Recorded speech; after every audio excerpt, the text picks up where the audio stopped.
প্রেমিকেরা কারবালার ইতিহাসটা আমাদেরকে আজকে দিনে শিক্ষা দেয়।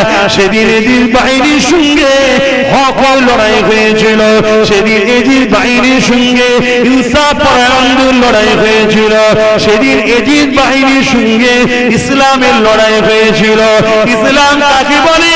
ইসলাম সভ্যতার নাম, ইসলাম মানবতার নাম, ইসলাম ইনসানিয়াতের নাম, ইসলাম গরিবকে আশ্রয় দিবার না, ইসলাম খোদার তুমি যাবার না, ইসলাম বস্ত্রহীনকে বস্ত্র দিবার না, ইসলাম রাষ্ট্রকে প্রেম করার না, ইসলাম রাষ্ট্রের বিকাশ ঘটাবার না, ইসলাম রাষ্ট্রের সার্বভৌমত্বকে নিরাপদে রাখার না, ইসলাম অর্থনীতিকে উন্নতির শিখরে পৌঁছাবার না, ইসলাম শুধু নামাজ দাড়ি টুপির নাম নয়, এগুলো ইসলাম এবং সমাজের বেকারত্ব দূর হয়ে কি করে ইয়াসরিব মদিনা হলো পৃথিবীর শ্রেষ্ঠ ধনী জায়গা হলো।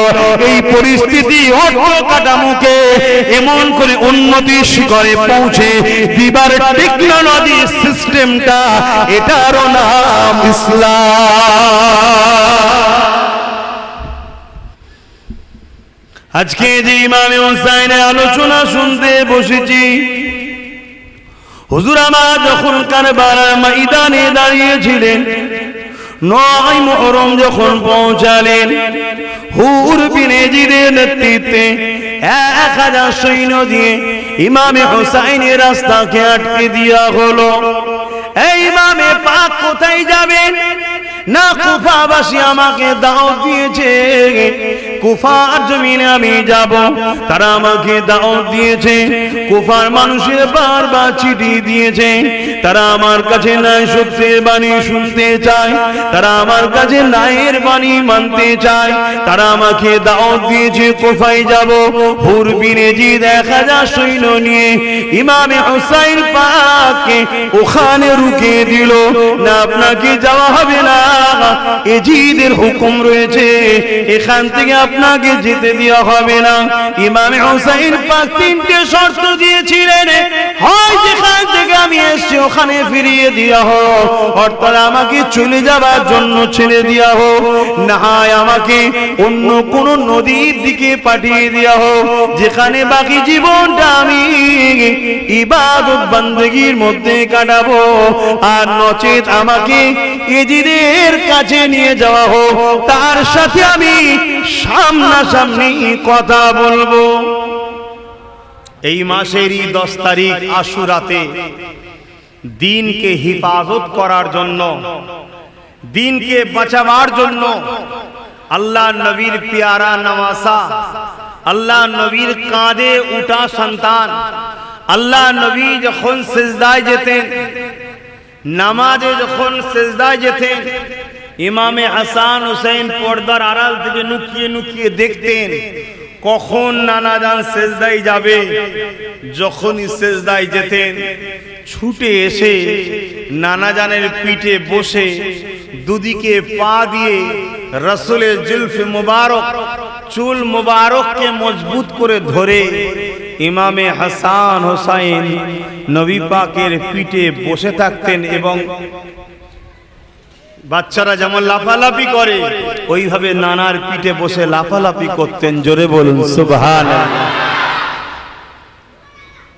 সেই হুসাইন, সেই হাসান কুরবান হয়েছে ইসলামের জন্য। ইমামে হাসান হুজুর শহীদ হয়েছে শহীদে বাতিন, অর্থাৎ আভ্যন্তরীণ যে শহীদ। দুটো জিনিস হয় প্রত্যেকটা, একটা জাহিরি একটা বাতিনি। ওই শহীদে বাতিনিটা ইমামে হাসান হুজুরের নসিবে হয়েছে, আর শহীদে জাহিরি ইমামে হুসাইন পাক হুজুরের নসিবে হয়েছে। যে সন্তান দুটো রাসূল পাক সাল্লাল্লাহু আলাইহি সাল্লাম সিজদায় গেলে নবীর পিঠে উঠে বসতেন, নবী চুল মুবারককে মজবুত করে ধরে বসতেন, সেই সন্তান ইসলামের জন্য, ইসলামকে বাঁচাবার জন্য নিজেকে কুরবানি করেছে। জোরে বলুন সুবহানাল্লাহ। আমরা দিন পেতাম না, আমরা দিন পেতাম না, আমরা ইসলাম পেতাম না, আমরা রাসূলের সুন্নাতকে পেতাম না, আজ আমরা যে কোরআনকে পেয়েছি, আমরা যে রাসূলের দ্বীন শরিয়াতকে পেয়েছি, শুকরিয়া আদায় করুন হোসাইনের। বেশক এটা হোসাইনের কুরবানির ওসিলাতেই পেয়েছি। জোরে বলুন সুবহানাল্লাহ, আরো জোরে বলুন সুবহানাল্লাহ। আজকে আমাদেরকে ভাবতে হবে, আমরা তো সবাই দাবি করি আমরা হোসাইনি, আমরা এজিদি কেউ নয়। আমরা কেউ এজিদের পক্ষে আছি নাকি?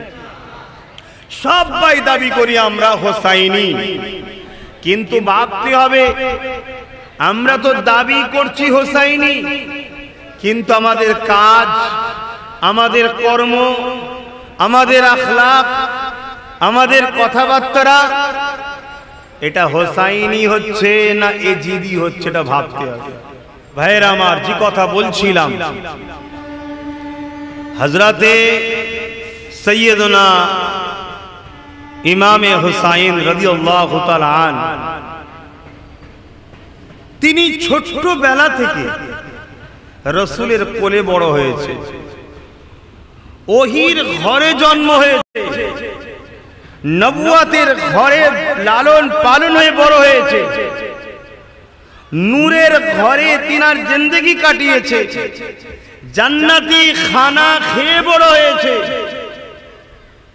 তারপরও তিনি অন্যায়ের সঙ্গে কম্প্রোমাইজ করেনি। তানার কাছে নিজের জিন্দেগির থেকেও মূল্যবান ছিল নানা দিন। জোরে বলুন সুবহানাল্লাহ। কোন বাচ্চার কথা শোনাচ্ছে আপনাদের? শুনুন, যিনি নানা দিনের জন্য শহীদ হয়েছে, আমাদেরকে বাঁচাবার জন্য শহীদ হয়েছে। আমরা কি করলাম এটাই ভাববেন। যখনই কানতেন আমার রাসূল পাক জিয়ে শাহাদাত আঙুলটা ইমামে হোসাইন হুজুরের মুখে দিতেন, আর ইমাম পাক আমার নানা জানের রাসূলুল্লাহর এই উঙ্গলি মোবারকটাকে চুষতেন। হাদিস পাকের মধ্যে আছে একবার দিবার পর 2-3 দিন আর খিদে লাগতো না। জোরে বলুন সুবহানাল্লাহ। রহমত ভরা উঙ্গলি, যে উঙ্গলির বীজখান থেকে এত পানি বাইর হয়েছিল, যুদ্ধের ময়দানে উযু ও পানি পান করে শেষ করতে পারেননি, জানেন তো নাকি? সেই রহমতি উঙ্গলি হোসাইন ছোটবেলা থেকে চুষে বড় হয়েছে। শুধু সেটা নয়, আর এক তারিখের কথা, আল্লাহ নবী গেছেন, হোসাইন কাঁদছেন, আওয়াজ পেয়েছেন। আল্লাহ নবী কলিজার টুকরি বেটি ফাতেমাকে জিজ্ঞেস করছে, ফাতেমা বাচ্চা কাঁদে কেন? হুজুর পিপাসা লেগেছে। আল্লাহ নবী কোলে নিয়ে নিজের জিভ মুবারককে বার করে দিয়েছে, নানা জিভকে চুষছে। অর্থাৎ কি চুষছে? কোরআন চুষছে। জোরে বলুন সুবহানাল্লাহ।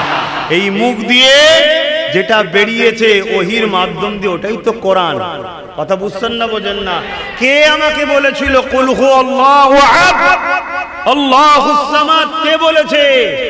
আলিফ লাম মিম কে শুনিয়েছে? মুহাম্মদ রাসূলের মুখ দিয়ে বেরিয়েছে। ওই কোরআন চুষে বড় হয়েছে যে হোসাইন, সেই ইমাম পাককে কেন কারবালায় যেতে হলো?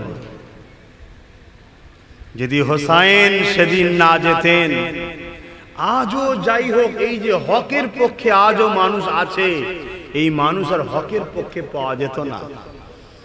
এই হোসাইন পাক সেদিন গিয়েছিল, আজও হকের পক্ষে লাখো কোটি মানুষ আজও আওয়াজ তুলছে। জোরে বলুন সুবহানাল্লাহ।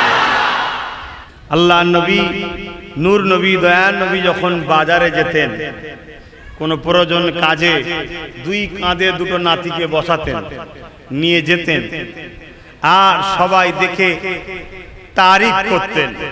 একদিন ফারুক আজমও বললেন যে সওয়ারি দুটো খুব উত্তম।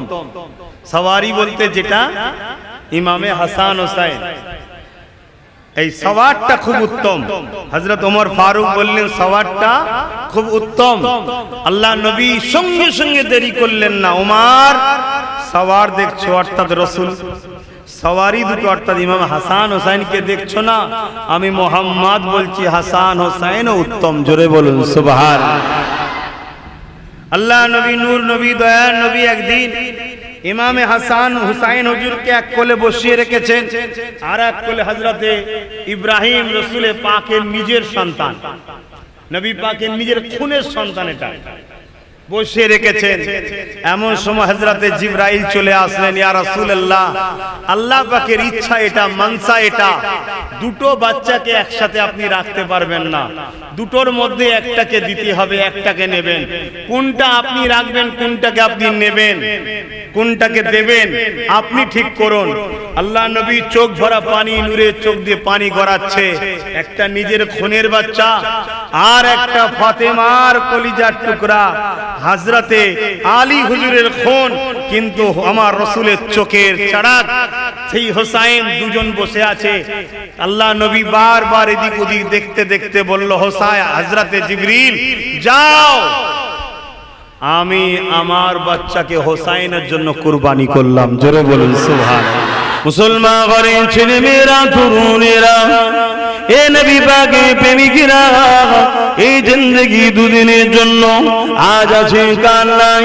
আল্লাহ পাক প্রতিটা মুহূর্তে আমাদেরকে পরীক্ষা নেবে। আমার ইমামে পাককে দেখে শিক্ষা নিন।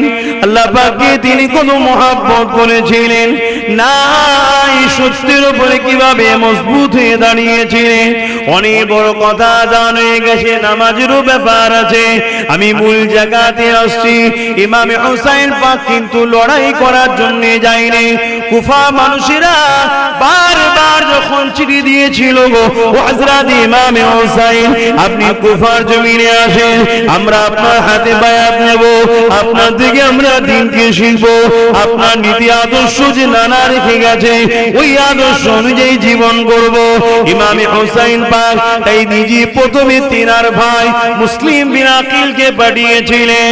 এ যুবকেরা, হযরত মুসলিম বিন আকিল তিনি কুফার জমিনে যাবার পরে এক রাতের মধ্যে আছে 10,000, এক রাতের মধ্যে আছে 30,000, কোন রাতের মধ্যে আছে 60,000 কুফা মানুষেরা ইমামে হুসাইন হুজুরের বায়াত ইমামে মুসলিম হুজুরের হাত থেকে নিয়েছিলেন। কিন্তু দেখা যায় এজিদ যখন এই খবরটা পেয়ে যায়, সঙ্গে সঙ্গে ওখানকারের গভর্নরকে চেঞ্জ করে দিয়ে মারওয়ানকে ওখানে যখন গভর্নর করে দেয়, মারওয়ান এসে সেখানে শক্তি ব্যবহার করতে লাগলো। ভালো ভালো নেতা লিডার গুলোকে জোর করে বন্দি করে কাউকে জেলে দিল, কাউকে হত্যা করলো, কাউকে খুন করলো, মেরে দিতে লাগলো। এই জুলুম অত্যাচার দেখে একটা দুটো করে 60,000 যারা ইমামে মুসলিম হুজুরের হাতে হাত দিয়েছিলেন, তারা এখন সবাই কিন্তু দিলটা হোসাইনের দিকেও থাকলো। তরোয়ার এজিদের পক্ষে ধরে তারা ইমাম মুসলিম হুজুরকে শহীদ করেছিলেন। এই যে গাদ্দারি, এই যে মুনাফিকি, এটা আজকের দিনও আছে। আজকের হুকুমত, আজকের এজিদরাও দেখুন, যখন দেখবে কোন একটা জায়গার মানুষেরা তারা ন্যায়ের পক্ষে, সত্যের পক্ষে, মানবতার পক্ষে, ইনসাফের পক্ষে যখন চলে যাবে, সেই জায়গায় যদি নরম গভর্নর থাকে, দায়িত্বশীল থাকে, তাকে সরিয়ে দিয়ে গরম করা লোককে বসিয়ে দিয়ে তার দ্বারা নিরীহ নিরীহ মানুষগুলোকে খুন করাবে, তাদেরকে বন্দী করবে, লুটবে। কি ওয়াজ করব বলেন? দরুদ শরীফ আল্লাহুম্মা সাল্লি আলা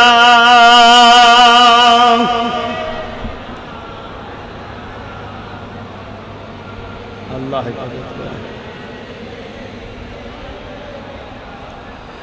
मुझको फवालो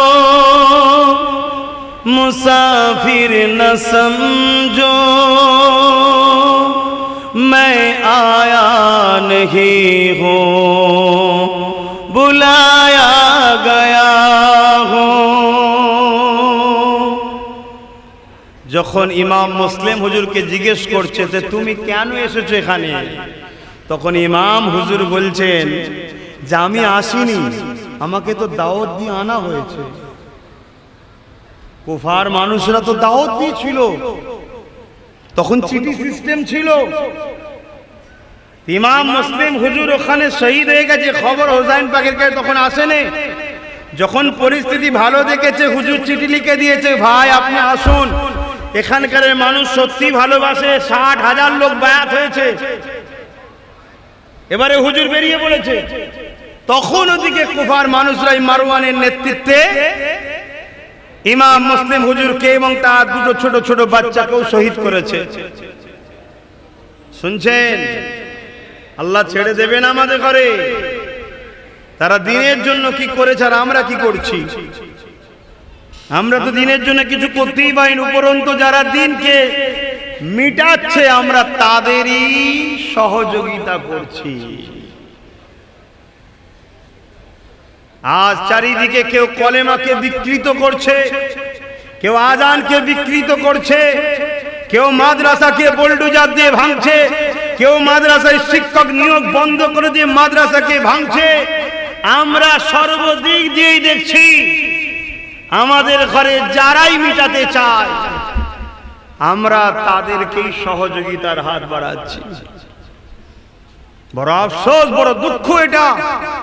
সামান্য দুনিয়ার স্বার্থে যদি জানতাম আপনি বড় কোনো পদ পাবেন, প্রাইম মিনিস্টার হয়ে যেতে পারবেন, যে বিরাট বড় লোভের ব্যাপার আছে, তাও নয়, সামান্য কিছু একটা পদ দেবে, এর জন্যেই ইসলামের দুশ্মনের খাতায় আমরা নাম তুলে নিজেদের ঘরে জাহান্নামী বানাচ্ছি। জানি না আমার আওয়াজ শুনছেন কিনা। যদি আপনি বিশ্বাস করেন মওত আপনার আসবে, কবর আপনার জন্য আছে, হাসর আছে, দাঁড়িপাল্লা মিজান আছে, জাহান্নাম আছে, তাহলে আপনি নিজের জীবনকে পরিবর্তন করেন।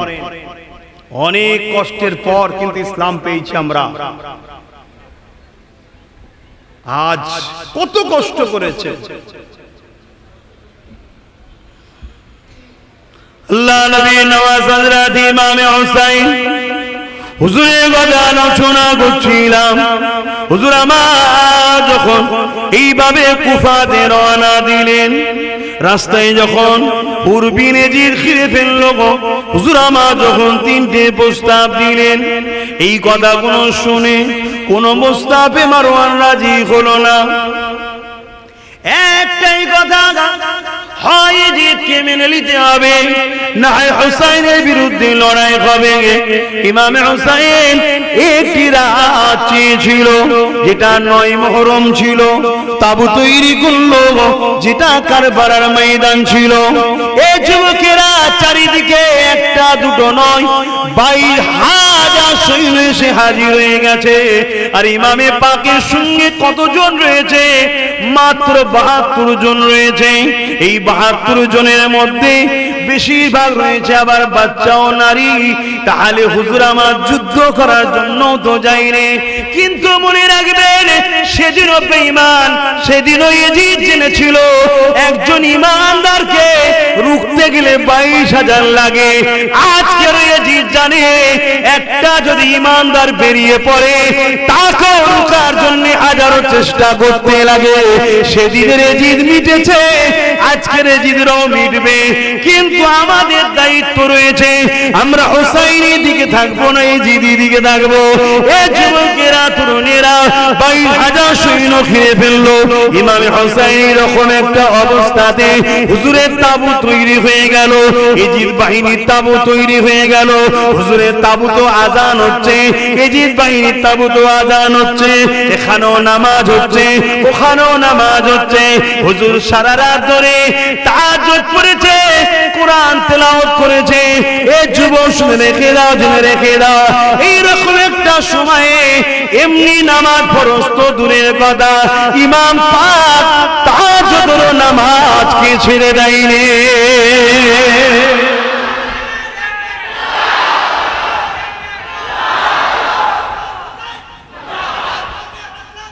জিন্দাবাদ। তাহলে বলো আমরা কেন নামাজ ছাড়ি? নামাজ ছেড়ে দিয়ে ইচ্ছা করে আর হোসাইনি দাবি করলে হয়? হ্যাঁ, আমি হোসাইনের প্রেম যেটা আছে আলহামদুলিল্লাহ ওটা তো ঈমান, আর নামাজটা হচ্ছে হোসাইনের পছন্দ। তা হোসাইনের পছন্দটাকে নেবে না, নামাজ কাজা করো না, নামাজ পড়ো। তাতে ওক্তে ওক্তে কি বলে, জামাত যদি ধরতে নাও পড়ো, কাজে ব্যস্ত ছিলে, নিজে কমসে কম পড়ে নিও, কোনোভাবে কাজা করো না। জামাতে পড়লে 27 গুণ সওয়াবটা বেশি, বলুন সুবহানাল্লাহ। কিন্তু আপনি হাটে ছিলেন বা রাস্তায় ছিলেন বা কাজে ছিলেন, জামাত ধরতে পারেননি, আপনি একা তো পড়ে নিন, কোনোভাবে যেন নামাজ কাজা না হয়। আমার ইমাম পাক এইভাবে তাহাজ্জুদ পড়ছেন, কোরআন তেলাওয়াত করছেন, আর এজিদের তাবুতে কি হচ্ছে? শরাব খাওয়া হচ্ছে, নারীদের নিয়ে নাচ হচ্ছে, খিঞ্জির খাওয়া হচ্ছে। আরে এটাই তো ছিল এজিদের খসলত। ইমামে হোসাইন পাকের কোনো ক্ষমতা দখলের লড়াই ছিল না। ইমাম হোসাইন পাক যদি ক্ষমতা দখলের লড়াইয়ের চিন্তা ভাবনা থাকতো, তাহলে ইমামে হোসাইন পাকের পীর ও বড় ভাই হযরতে ইমামে হাসান যখন খলিফা হয়েছিলেন, সাথে সাথে মাবিয়া হুজুরও খলিফা ঘোষণা হয়েছিল। তখন উনি বললেন যে একই নিয়ামের মধ্যে দুটো তরোয়াল থাকতে পারে না, একই রাষ্ট্রের মধ্যে একই নেতৃত্বের মধ্যে দুজন লিডারশিপ থাকতে পারে না। তাই ইমামে হাসান পাক নিজে গেছে হযরতে মাবিয়া হুজুরের কাছে, গিয়ে বলছেন যে আপনি আমার নানার হাতে হাত দিয়েছেন, আপনি কাতেবে ওহী, আপনি দীর্ঘ 20 বছর গভর্নরের কাজ করেছেন, আমার থেকে আপনার উপযুক্ত অভিজ্ঞতা অনেক বেশি, আমি আপনাকে খেলাফত দিয়ে দিলাম, আপনি খলিফা হন। জোরে বলুন সুবহানাল্লাহ। তাহলে ইমামে হাসান যদি খলিফা ভুকি না হয়, তাহলে তার ছোট ভাই এবং তিনাকে যিনি হাসান হুজুরকে পীর বলে মেনে নিয়েছে, তিনি কি খলিফা গদি লিবার দড়ায় লড়েছিলেন? না, এজিদ ছিল সারাবি, এজিদ ছিল নারী পিপাসিত, এজিদ লুটেরা ছিল, এজিদ চরিত্রহীন ছিল, এজিদ শাসকের নামে শোষণ করত, এজিদ সন্ত্রাসী করত, এজিদ তার বাহিনীকে ঘরে দিয়ে মানুষের উপরে জুলুম অত্যাচার করেছে, এজিদ মানুষকে অতিষ্ঠিত করে তুলেছে। ইমামে হোসাইন পাক এটা মেনে নিতে পারে না, কারণ ইসলাম একটা কমপ্লিট জীবন ব্যবস্থার নাম। নামাজ যেমন আছে, রোজা যেমন আছে, হজ যেমন আছে, যাকাত যেমন আছে, ঠিক তেমনি রাষ্ট্র পরিচালনার সিস্টেম ইসলামে আছে। যে রাষ্ট্র নায়ক হবে তার উচিত প্রত্যেকটা প্রজাকে নিরাপদে রাখা, যে রাষ্ট্র নায়ক হবে তার উচিত তার রাষ্ট্রের সার্বভৌমত্বকে নিরাপদে রাখা, যে রাষ্ট্র নায়ক হবে তার উচিত ক্ষুধার্ত মানুষের মুখে খাবার তুলে দেওয়া, যে রাষ্ট্র প্রধান হবে তার উচিত তার প্রজাদের সঙ্গে ভালো নরম ব্যবহার করা। এটা ইসলামের আদর্শ। এজিদের উল্টো ছিল, শক্ত ব্যবহার করত, প্রজাদের ঘরে লুটতো, প্রজাদের নারীদের ইজ্জত হরণ করত।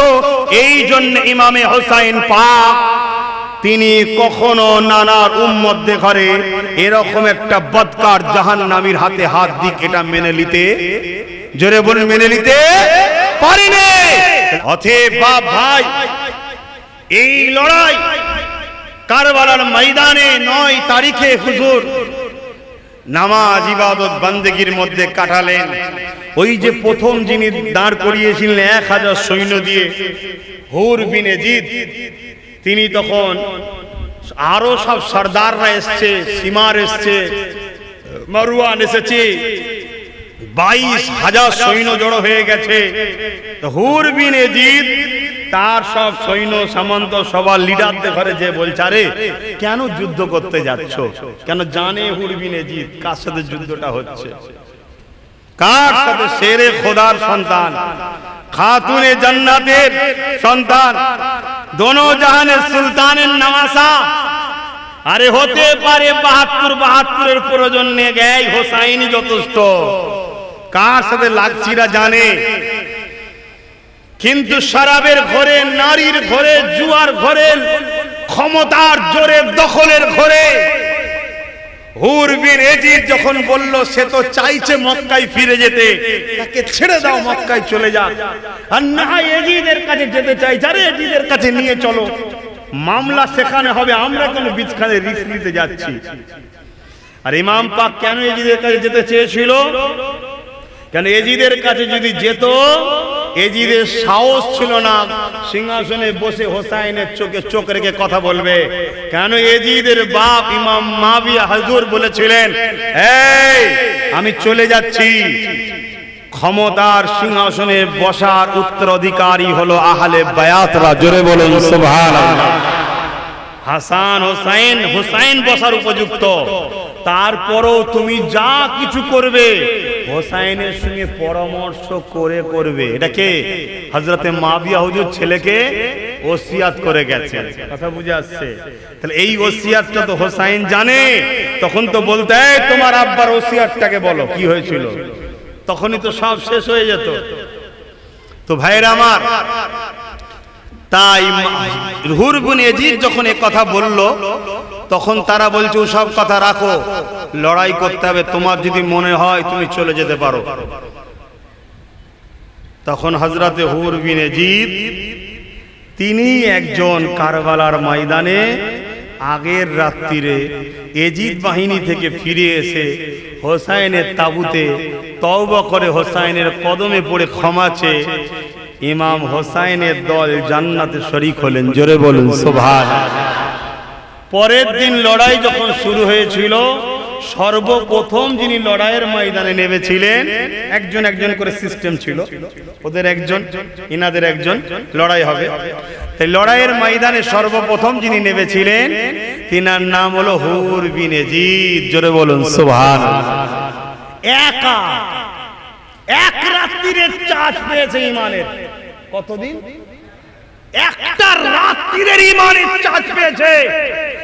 একা 180 থেকে 90 জনকে ইয়াজিদ বাহিনীকে তরোয়ারের আঘাতে দুটুকরো করে জাহান্নামে পাঠিয়েছে। জোরে বলুন সুবহানাল্লাহ। ইমানের চার্জ বাড়াও, ইমানের চার্জ কামলিওয়ালার সঙ্গে প্রেমের সম্পর্ক জুড়া। কথা বুঝে আসছে বাপ ভাইরা?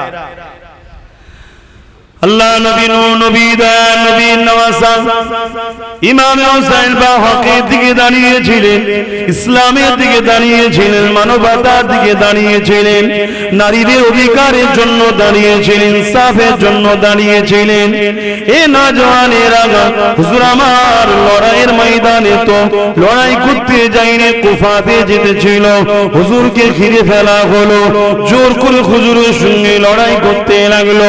পরের দিন জুম্মার দিন ছিল, হুজুর আমার খুতবা দিতে লেগেছে। ওই খুতবাতে সবাই এসে ইমামের পিছনে দাঁড়িয়ে নামাজ পড়বে, যে সবাই এসেছে। হুজুর আমার খুতবা শুরু করেছে। ওই খুতবা দিতে দিয়ে হুজুর আমার বলতে লেগেছে, এ দুনিয়ার মানুষ, তোমরা যারা আমার বিরুদ্ধে লড়াই করতে নেমেছো, তোমরা যারা আজকে আমার বিরোধী করছো, তোমরা কি জানো না আমি কে? যে নবীর কলেমা পড়ছো তোমরা, আমরা আমি হোসেন নাম সেই নবীর নওয়াজা। তোমরা কি জানো না আমি হোসেন কে? আল্লাহ নবী লাল চাদর দিয়ে ঢেকে দিয়ে বলেছিল, এটা হলো আমার আহলে বায়াত, এরা 5 পাঞ্জাতন, এরা জান্নাতি, এদেরকে যারা ভালোবাসবে আল্লাহ তুমি তাদের উপরে খুশি হয়ে যাও, এদেরকে যারা বেজার করবে আল্লাহ তুমি তাদের উপরে নারাজ হয়ে যাও। তোমরা কি জানো না আমি সেই হোসেন? আমার নানা যখন নামাজের মধ্যে সিজদায় পড়তো, নামাজ আল্লাহর জন্য খাস, নানা নামাজ সিজদায় পড়ে যে সুবহান রাব্বিল আলা তাসবিহ পড়তো, 3 বার পড়তো বা 5 বার পড়তো। কিন্তু আমি হোসেন যখন পিঠে বসে থাকতাম, নানা তখন মাথা তুলতো না, নানা তখন তাসবিহ পড়তো আল্লাহর, কিন্তু দিলের মধ্যে আমি হোসেনকে রেখে দিত। খুব ভালো করে বুঝবেন, নামাজ আল্লাহর জন্য। আমরা যখন নামাজে দাঁড়িয়ে যাই, দিলটা আল্লাহর জন্য লেগে যায়। কিন্তু আমার রাসূল পাক সাল্লাল্লাহু আলাইহি ওয়াসাল্লাম ইমামে হোসেনকে কতটা ভালোবেসেছে। নামাজে যখন সিজদায় গেছে, সুবহান রাব্বিল আলা তাসবিহ পড়ছে, মাথা কিন্তু তুলছে না। 3 বার পড়া হয়ে গেছে, 7 বার পড়া হয়ে গেছে, মাথা তুলছে না। আর লিমিট পড়ে যাচ্ছে, মাথা তুলছে না, কেননা মাথা তুললে বাচ্চাটা পড়ে যাবে। তাহলে নবী তাসবিহ পড়ছে আল্লাহর, আর বারবার ভাবছে হোসেন এখনো নাবেলে, এখনো নাবেলে। এই বাহিনী, আমি সেই হোসেন যাকে রাসূলুল্লাহ পিঠ মুবারকে রেখে দিয়ে সিজদায় পড়ে থাকতো, যতক্ষণ পর্যন্ত না আমি নামতাম ততক্ষণ আমার নবী সিজদাতেই পড়ে থাকতেন।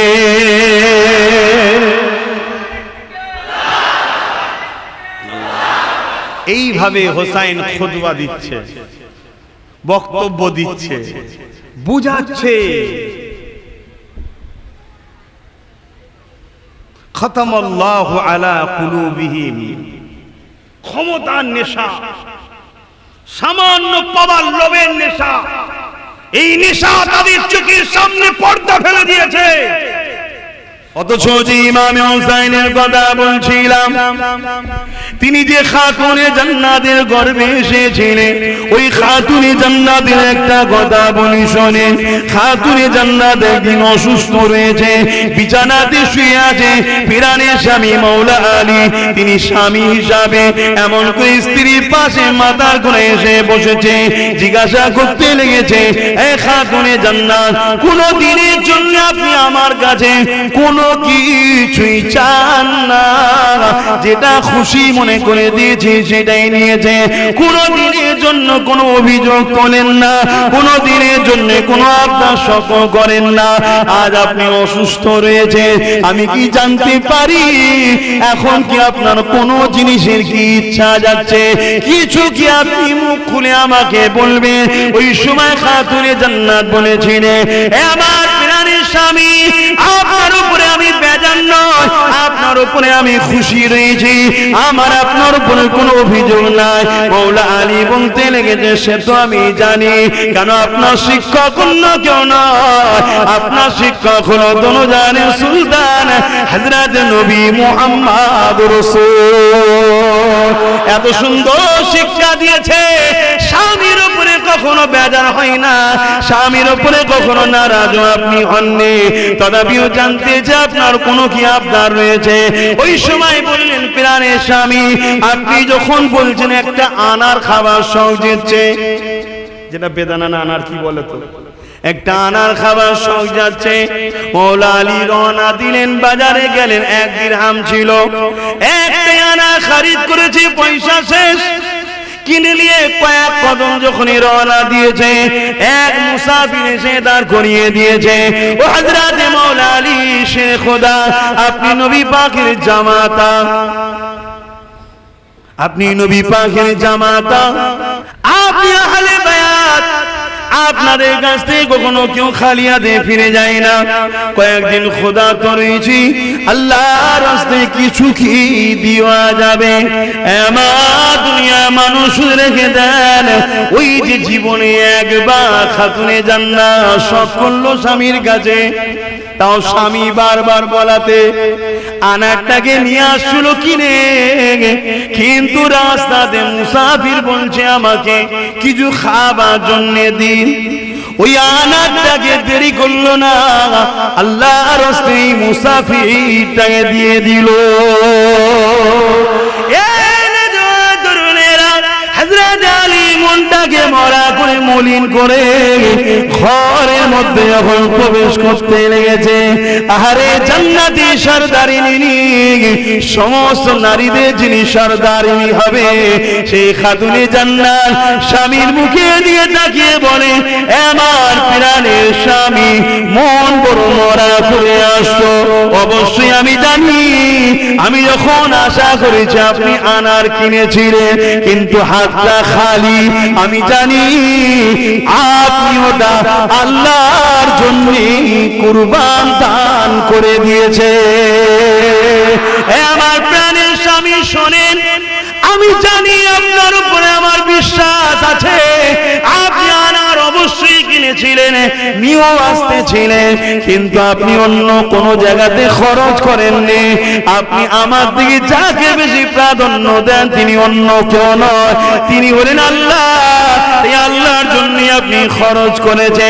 তবে শোনেন, আমি নিজে আনারটা খেয়ে জানা খুশি হলাম, আপনি আল্লাহর রাস্তায় আনারটা দান করার জন্য আমি আরো বেশি খুশি, শান্তি পেয়েছি। আরো জোরে বলুন সুবহান। শুধু শুনবেন ইনাদের কথা, ইনাদের গোলাম হতে হবে আমাদের ঘরে। গোলাম হতে গেলে আমাদের তো কিছু খসলত থাকা দরকার। অভাবী সংসার কাউকে যদি দান না করতে পারেন, দুটো ডাল ভাত হালালটা খান, লোভে পড়বেন না। আল্লাহ নবী নওয়াজা ইমাম হুসাইন যখন এই যুবকটা বলল, ও ইমাম তুমি জাহান্নামে যাবে, ওই সময় ইমামে পাকের সফর একজন সাথী বললেন, হুজুর আপনি ইজাজত দেন, এর এখনই বিচার নেব। আল্লাহর পাগল রাসূলের নওয়াজা হযরত ইমাম হুসাইন পাক বলেছিলেন, না, এটা মুনাফিক এজিদের চক্রান্ত হতে পারে। এমন একটা কথা বলো যাতে হুসাইনেরা গরম হয়ে যায়, গরম হয়ে যায় হাতটা প্রথমে উড়া করে। এ যুবকেরা, তরুণেরা, এ নবী পাকের প্রেমিকেরা, কারবালার ইতিহাসটা আমাদেরকে আজকে দিনে শিক্ষা দেয়। সেদিন এজিদ বাহিনীর সঙ্গে হক লড়াই হয়েছিল, সেদিন এজিদ বাহিনীর সঙ্গে ইনসাফ পরায়ণদের লড়াই হয়েছিল, সেদিন এজিদ বাহিনীর সঙ্গে ইসলামের লড়াই হয়েছিল। ইসলাম কাকে বলে? ইসলাম সভ্যতার নাম, ইসলাম মানবতার নাম, ইসলাম ইনসানিয়াতের নাম, ইসলাম গরিবকে আশ্রয় দিবার না, ইসলাম খোদার মিটাবার না, ইসলাম বস্ত্রহীনকে বস্ত্র দিবার না, ইসলাম রাষ্ট্রকে প্রেম করার না, ইসলাম রাষ্ট্রের বিকাশ ঘটাবার না, ইসলাম রাষ্ট্রের সার্বভৌমত্বকে নিরাপদে রাখার না, ইসলাম অর্থনীতিকে উন্নতির শিখরে পৌঁছাবার না, ইসলাম শুধু নামাজ দাড়ি টুপির নাম নয়, এগুলো ইসলাম এবং সমাজের বেকারত্ব দূর হয়ে কি করে ইয়াসরিব মদিনা হলো, পৃথিবীর শ্রেষ্ঠ ধনী জায়গা হলো। এই পরিস্থিতি অর্থ কাঠামোকে এমন করে উন্নতির শিখরে পৌঁছে দিবার টেকনোলজি সিস্টেমটা, এটারও নাম ইসলাম। আমাদের ছেলেদের ঘরে আমরা শুধু দাড়ি টুপি ধরিয়ে দিয়েছি, বাপ দাড়ি রাখ আর টুপি পরার নামাজ পড়, ওটাও যেমন দিতে হবে। ছেলেদের আর্থিক কাঠামো কি করে উন্নতি হবে, কি করে বিজনেসে এগিয়ে যাবে, কি করে দেশকে তারা চালাবে, রাজ্যকে চালাবে, সমাজের নেতৃত্ব দেবে, সর্বস্তরে এরা যেন প্রথম সারিতে দাঁড়াতে পারে, এই টোটাল শিক্ষা দিবার নাম হলো ইসলাম।